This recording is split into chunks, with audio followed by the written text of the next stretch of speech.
I have started this year off with a bang, like I think all of us have. We really want a better 2026 than 2025, and there's already been atrocities committed, many already, and it's January 12th, which is the point, right? To sow chaos and confusion and disorient us into oblivion so that we can't protect ourselves. But we are not going to let that happen. We are not. We are almost at a tipping point where we are going to stop this madness. I feel confident that that is the case. I hope that I am right. I don't have any real concrete knowledge, but I feel like this just cannot go on. We are too smart, right? Right? We're too smart, but we do feel paralyzed. I feel like I can do almost nothing but talk about it. It's all very scary. Anyway, so I have been re-recording and re-recording this monologue, and I am so sorry. We're already in almost mid-January, and I cannot seem to get this episode out the door. Something is blocking me, but I am going to get it done today, and you are going to hear this shortly after I record it. This episode, I'm speaking to a friend of my father's, Richard Bronson. Richard Bronson worked at Stratton Oakmont, made famous in Wolf of Wall Street. Yes, he worked with Jordan Belfort, and he also committed financial crimes, and he ended up in prison. And this is a story of redemption, reflection, reinvention, and resilience. What it means to come to terms with your mistakes of your past and not letting them define you in the future. As you know, in this podcast, I love to look at transitions, psychological and emotional transitions, and how we handle adversity and how we transform ourselves through adversity. And this is no exception. This is right on brand with the things that I like to talk about. I was in conflict when I first decided to speak to Richard because obviously I did not approve of some of the things that I knew that he had done, but I did not know the full story. And that doesn't excuse his behavior, and he does not excuse his own behavior. When I was first interviewing him, I wasn't really sure, to be honest, how to frame this conversation because this isn't the normal kind of conversation that I have with people. I often speak to women or I speak to people, men and women, working in creative fields. I usually don't deal with talking about financial crimes and the misdeeds of people, which I think that we should open ourselves up to more. I'm in a program for mental health counseling. Everybody has been through something. We rewire our brains through neuroplasticity. We can create completely different eras in our lives. You know, I am a Gen X and I don't feel that much of an affinity for Gen Z, I have to be honest. Like there's some things that I just don't get about Gen Z. But one thing I kind of like is they talk about I'm in my X era, I'm in my Y era. I can relate to the fact that that's become crystallized in the culture. So we're going to get into Richard Bronson's latest era and all the things that he's gone through in the past because he does not sugarcoat it. He doesn't put like glitter in the shit. He is very clear about what happened and what he did. He doesn't Donald Trump it to make himself look awesome. You know, my dad knew a lot of white collar criminals that came out of the 80s and 90s in New York and Miami. It was really a culture of the time. This was pretty common. A lot of men fell from grace, if you will. Maybe grace is not the right term, as I'm sure they weren't, ever saints, but these were pretty much just regular guys who got a little bit big for their britches and they got caught up in the times. They were encouraged to be self-indulgent. They were encouraged to explore narcissism and hedonism. And I looked at a few papers on greed for this episode. Obviously, greed has been a salient concept in politics, philosophy, economics, where you have the story of Midas, everything turned to gold. They talk about greed as being a spiritual sickness in philosophy.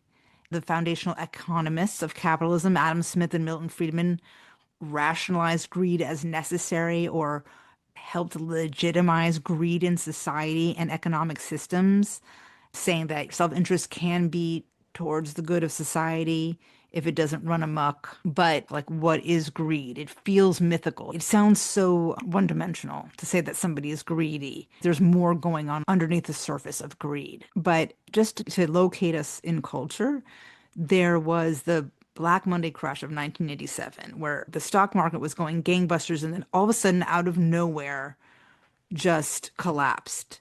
But the Fed bailed them out. Very familiar, bailed all these guys out. And then afterwards, What followed was economic abundance, deregulation, financial optimism. It was a scare, but it didn't continue. People went out and made risky investments, and we had this long period of abundance and optimism. Richard was a product of this time. So he grew up in Long Island. He studied journalism, as he will begin to tell you. And then he ended up getting swept up into the culture of Wall Street and money and wanting to be king of the castle, able to drive fast cars and date beautiful women and all that stuff. The other reason why I wanted to talk to Richard is because I'm very interested in male friendships.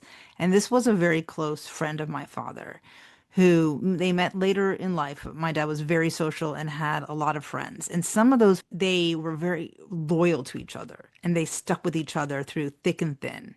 And I thought it was really poignant if you saw the George Clooney film, Jay Kelly. The Golden Globes was last night, and George Clooney was nominated for Best Male Actor in a Motion Picture, Musical or Comedy, and Adam Sandler was nominated Best Performance by a Male Actor in a Supporting Role in any Motion Picture. And my favorite scene, and this is a little bit of a spoiler alert, but I'm not going to tell you exactly how they ended up in this situation, but there's the two men and they're sitting side by side and things have gone terribly wrong. They've made tons of mistakes throughout their life, these two men, but in the end, they're together and they're bonded through their mistakes. And it's a bittersweet, beautiful thing. And I find that this is something that happens in real male friendships where there's these flawed men. They make mistakes. They go through these misadventures with each other. And when the chips are down and everyone else has disappeared, they have each other. And Richard Bronson was a friend like this to my father, and my father was a friend to him in the same way. And there were other friends like this too. And I think that is kind of awesome. It's those people who are there in the end, those are the ones that really make your life meaningful. It's the ones who bear witness to your life. And Richard did that for my father, and my father also did that for Richard. Some people are opportunists and they disappear when the chips are down, but there are others that they endure together. They sail the rising waves of the years, the fallouts, the illnesses, the tears, and they remain together. So without further ado, let's get into it. Welcome to Actual People, a podcast hosted by me, Chauncey Zulkin, dedicated to meaningful conversations about the evolving landscape of our lives and the power of our own creativity and imagination to make magic.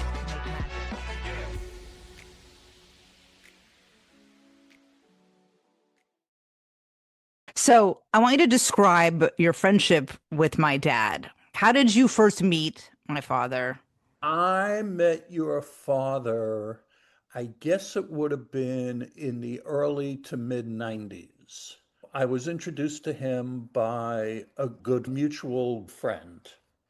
I was introduced to him that he was sort of like a Miami Beach OG that had been around in the 70s and the 80s when Miami was this wild place with the cocaine cowboys and the partying and all the rich Jewish guys who were on yachts and all this like just crazy lifestyles. And here was this guy, Monroe, who had this amazing head of hair, which I envied dearly, and this wicked smile. And he was just he's a little bit of a character and very irreverent and funny and very, very sweet. And we immediately hit it off.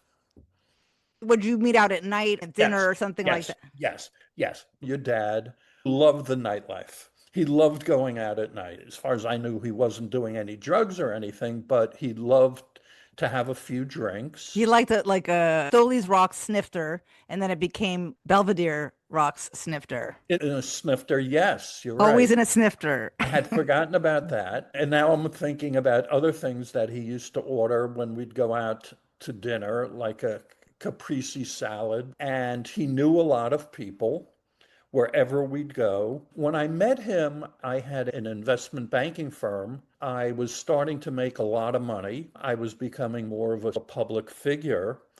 Through Monroe, I met a lot of people. It was fun. And he was just a lot of fun to go out with. And when did you move to Miami?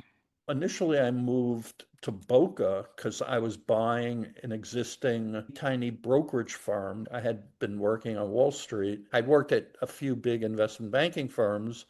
And then, through just an odd set of circumstances, I ended up working at the infamous Wolf of Wall Street firm. Yeah, just take me through your trajectory All from right. Okay. So I'm from New York. I grew up on Long Island. I went to college. I came back and lived in Manhattan. I went to school for journalism. Living in Manhattan, it's needless to say, a very expensive place. And being a journalist, particularly starting out, it is not a path towards instant riches, certainly. Young people in Manhattan, they want to go on dates to expensive places in Studio 54. They want to buy expensive cocaine what year was this? in the 70s. You moved, okay, so yeah, so you graduated and you moved to New York, into Manhattan in the 70s. In the 70s. And this was really the beginning in Manhattan of the whole single scene and people taking quaaludes. It's like a sedative. Yeah, it's a sedative. It was like a sleeping pill that makes you completely lose all inhibitions. Oh dear. It's addictive. The cocaine Interesting. would keep you up dancing, but the quaaludes would make you completely uninhibited. I don't And even know this history of Quaaludes. it was definitely a big part of the era. It's a tawdry story, but it was very much part, to get back to what we were talking about, part of the movie Wolf of Wall Street. It was very much part of our life. And the Wolf of Wall Street thing was more the 90s Yeah. was the time frame for that, just to keep it in context. But there were casualties of debauchery. In my case, I fell down a flight of stairs and broke my hip. Oh wow. I smashed my Ferrari. Oh my. Nothing but sheer luck. I didn't kill myself 18 different times or someone else. So you moved from journalism and then you got a job on Wall Street, right? Yeah, I had friends on Wall Street who were making a lot of money. So, that's what I ought to be doing because I want to make a lot of money. There was definitely that ethos of make a lot of money and greed is good. And ironically, like the third week that I was working on Wall Street, not at that firm, the Wolf of Wall Street firm, which was called Stratton Oakmont, but Black Monday hit. The market crashed out of the blue, catching everybody unawares. And I had just started and I bought in. I was working at a firm, Shearson Lehman American Express, which is long gone. And they had analysts and they taught us our analysts are the best and follow what they do, and you'll build a big business and you'll be successful and you'll be well respected and blah, blah, blah. And all these pundits would be on TV talking as if they actually knew what the hell they were talking about. And then out of the blue, the market crashes, and everything that they and every other so-called know-it-all had said proved to be complete bullshit. Overnight, my attitude changed. I watched all around me, both customers and brokers, their businesses were destroyed. And they were destroyed after listening to all of these pundits and doing it the right way. You couldn't help but feel like if these guys don't know what they're talking about, which they clearly don't, how the hell am I supposed to know? And if that's the case, well, the one thing I do know, if I'm going to work this hard, I better make sure that I'm making money. Okay. And I better make sure I make it now, because if I take the slow, steady, and conservative route, which they are advocating for, this could happen again and I'll end up with nothing. And my customers are going to blame me for it. At that point, my attitude was, I want to make sure I'm going to make money. That became my focus. I went from one firm to another, where I perceived I could get a better deal, so to speak, and make more money, This is which the 80s, right? was the late 80s. Okay.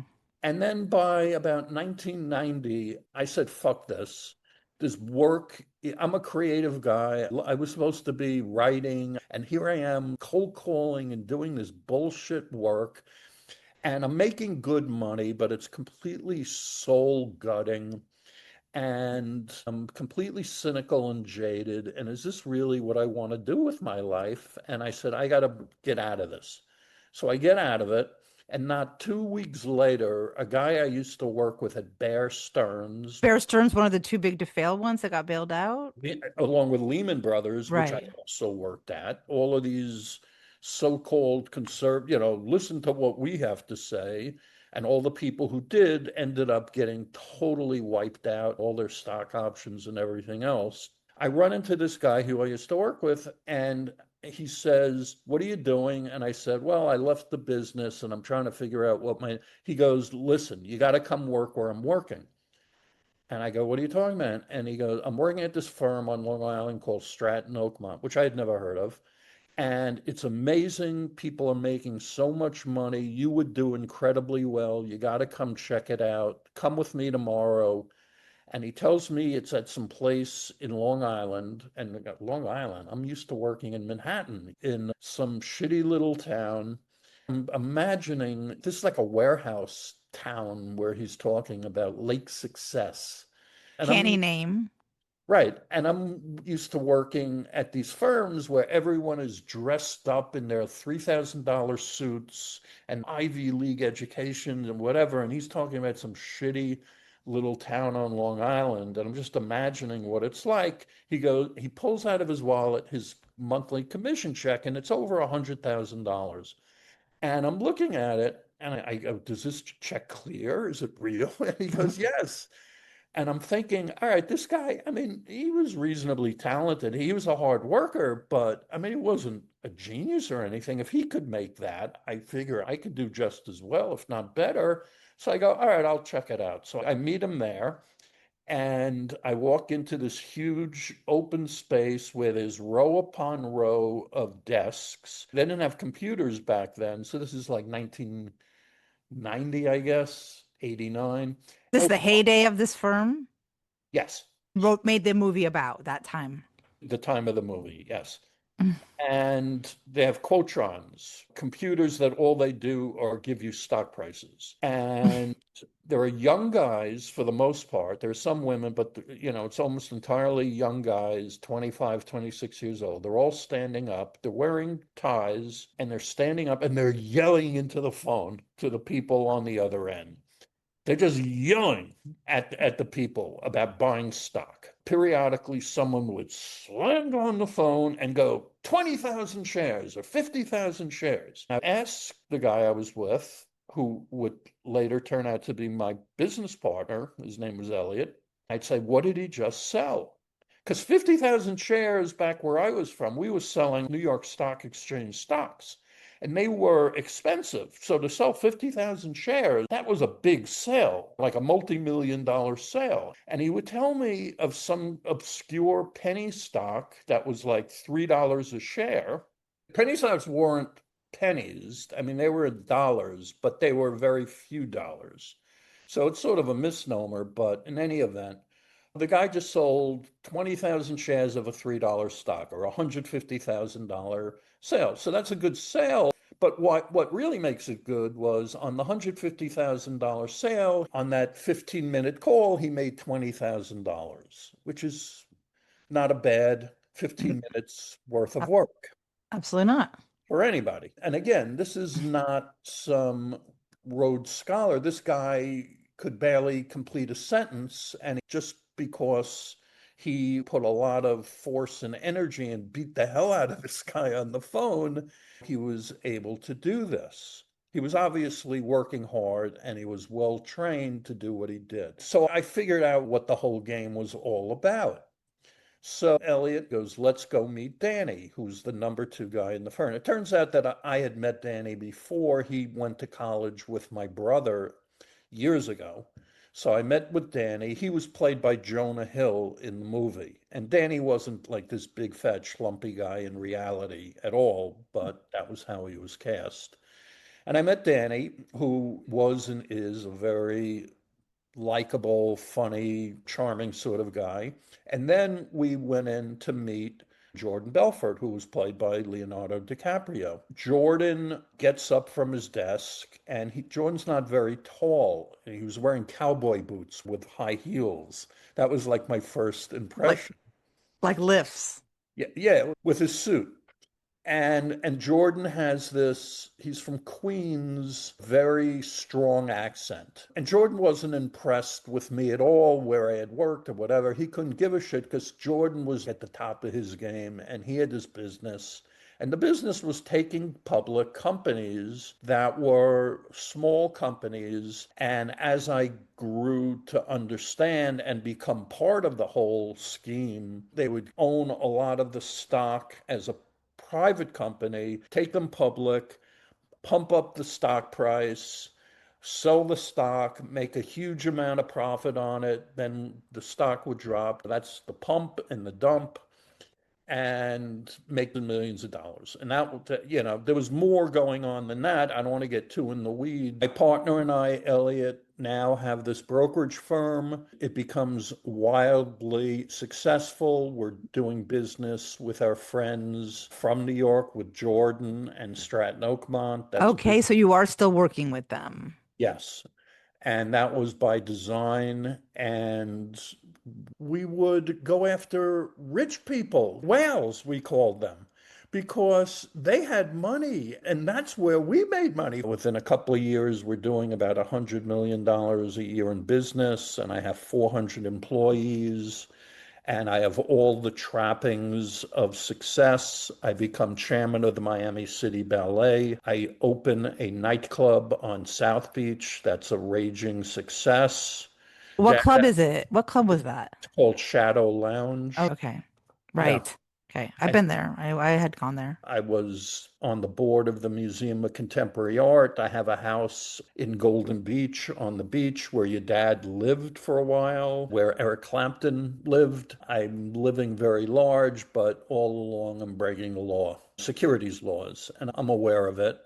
And I assume that I will eventually have to pay the price. Also, at the same time, racked by guilt of what I'm doing. So, as quickly as I'm making the money, I'm donating the money to charity, which is this bizarre dichotomy in my life. In fact, in about 1997, I leave my business to my partner. And in the year 2000 or 2001, the feds come knocking and they tell me it's my turn to get in trouble, which I expected, and they offer me the opportunity to help bring cases to other people, otherwise known as become a rat, wear a wire at meetings and stuff like that.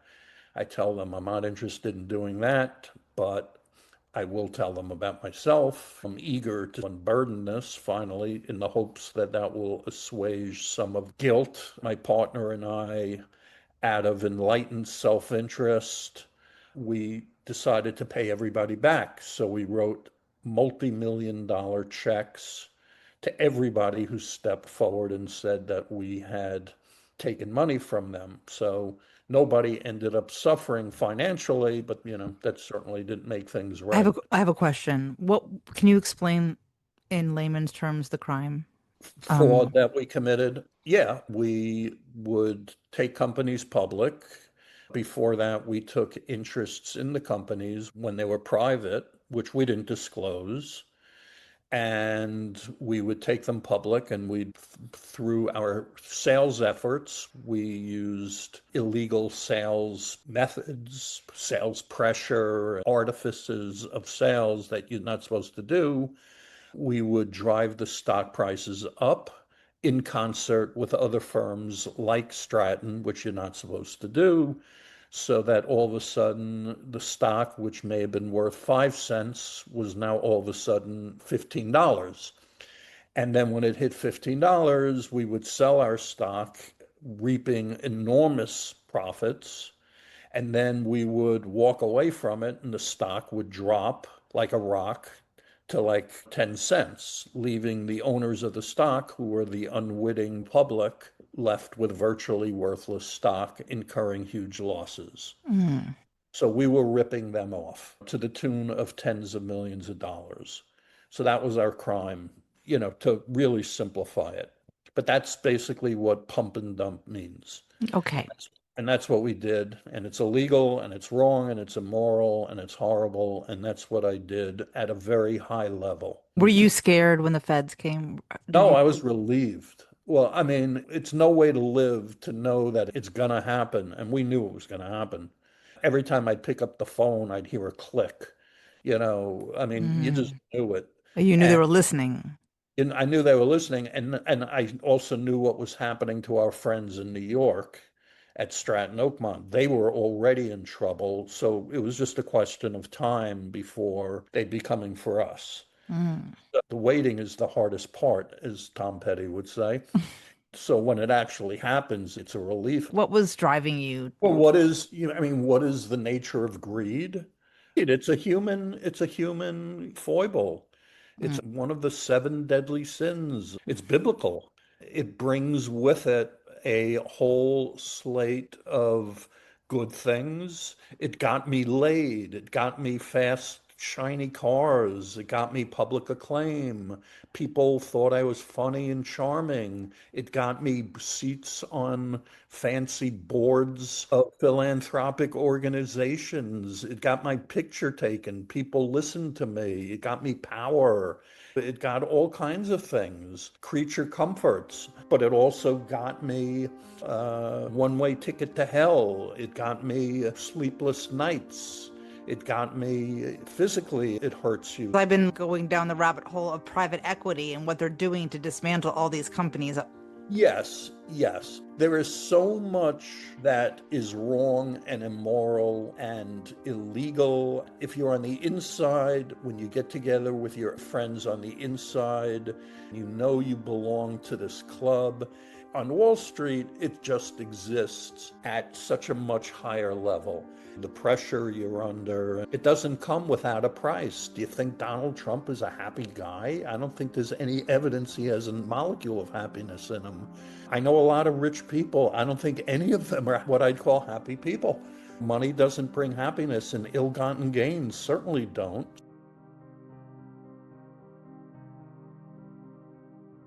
I get sentenced to 2 years in prison. I come out of prison. I go from flying in private jets and leading this incredible life to all of a sudden now I'm destitute and homeless. I have nothing.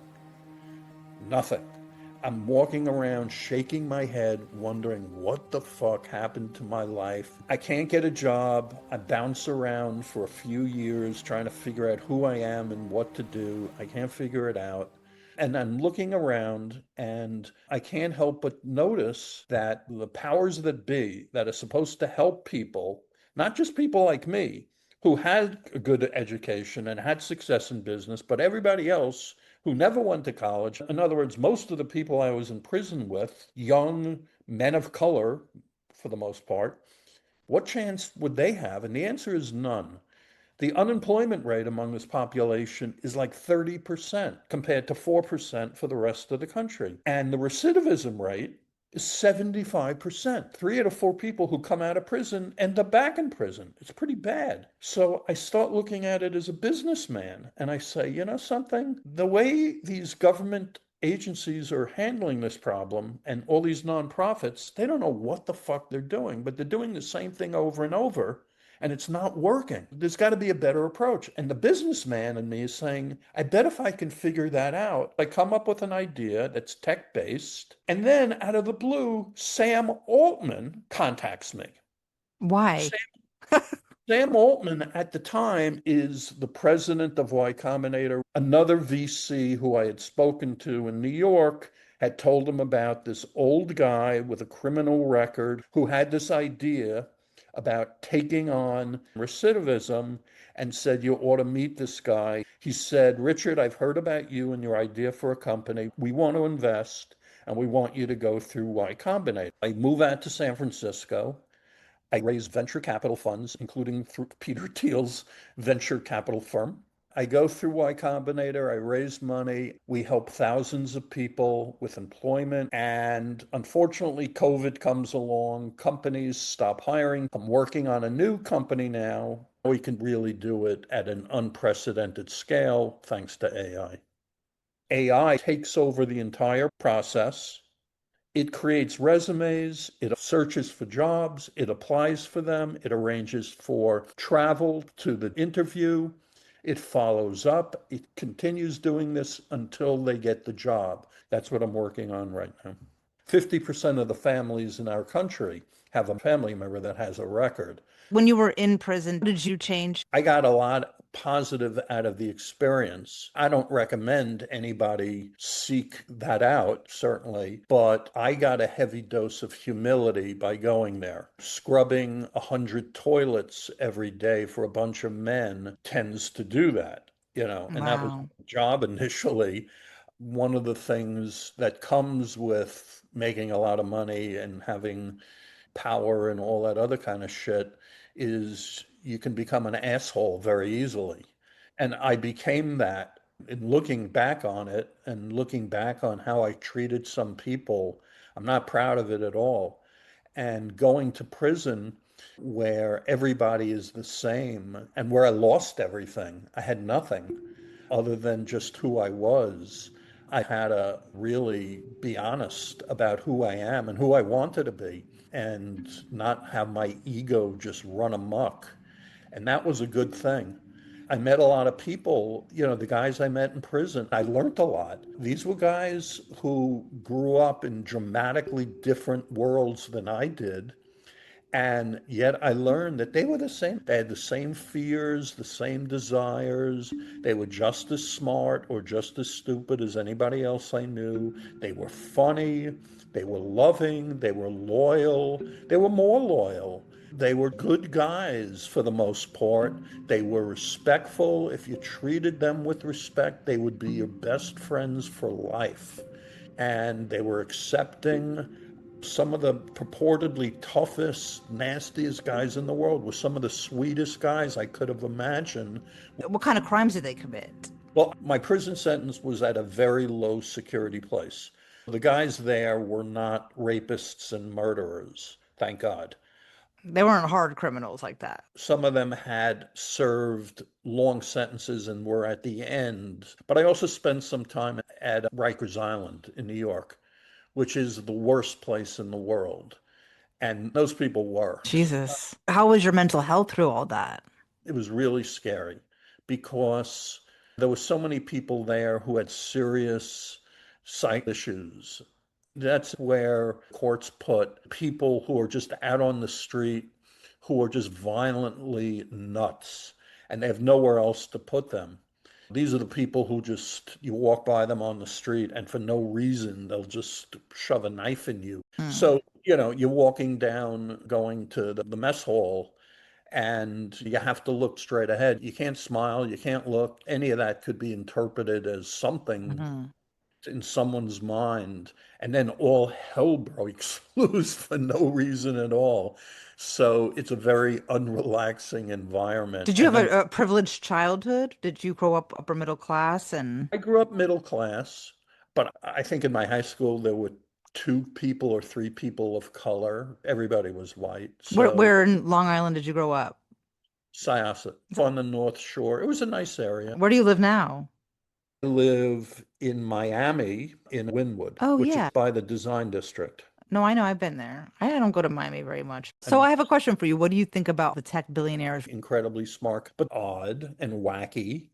Technology, I mean, I am blown away by its prospects. Technology is inevitable. Trying to hold it back is like holding back the waves of the ocean. I have a funny story about my dad. I had a really stupid boyfriend after I got a divorce. I was like, Dad, he doesn't believe in globalization. He's like, does he believe in earthquakes? The horse has left the barn. You can't hold it back. It is inevitable. I don't think we can legislate it. I just Well, we could legislate it. I don't think we can by definition. Legislation, I believe, is inherently limited and technology is inherently unlimited. We can be completely lawless as a people, or we can follow some sort of universally agreed upon order. It Yeah, used but to, I think the technology will transcend it because the law is made by people who have limitations. So whatever we come Mm. up with, I believe that AI has the potential to surpass it. The forces of nature will give it its free rein and it'll happen. That is dark. It's not dark because I have more faith. We haven't done that well, humanity.